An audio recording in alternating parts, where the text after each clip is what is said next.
You are welcome everyone to another video tutorial. Today we want to look at React hooks. What are hooks? Hooks are the functions that allows us to use some React features in functional components. Hooks are functions that make functional components work like class components. Now, I didn't tell you earlier that there were actually two types of components. We have the class components and the functional components. The class component was the first set of components we normally use in the past.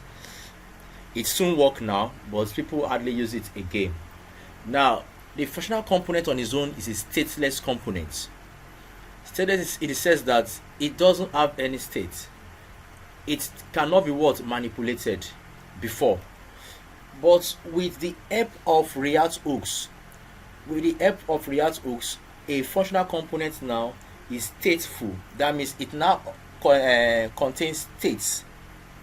So all this one we have been doing RFCE, it gave us states and functional components.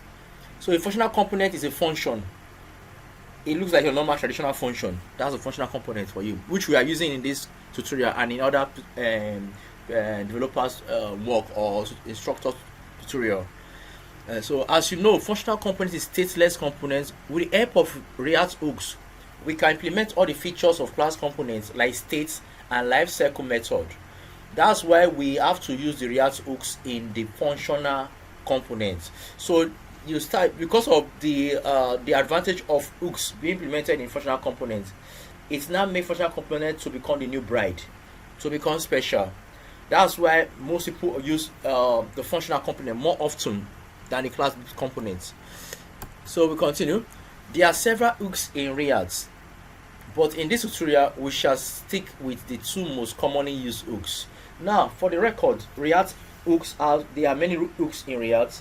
We have the use states, the use effects, the use context, the use reducers. We have the use a lot of hooks in React.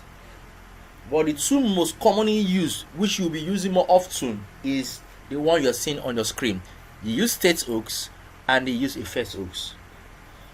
Use state hook. With the use state hook, you can create a variable and manipulate it. So with the use state hook, you can what? Create a variable and manipulate it. It is used to add states in functional components. So if I want to give my functional component a state, what do you think I would do? I have to create a use state for that purpose. So we'll look at what is this state all about. We'll be mentioning state. What is even state? State is nothing but just values of variables of your component. So you can see that for yourself, that state is just a value or a variable in your component. That's a state. I hope you understand that. So in our next class, we are going to take a look at the practical application of the use state hooks. Thank you very much. I'll see you guys in the next class.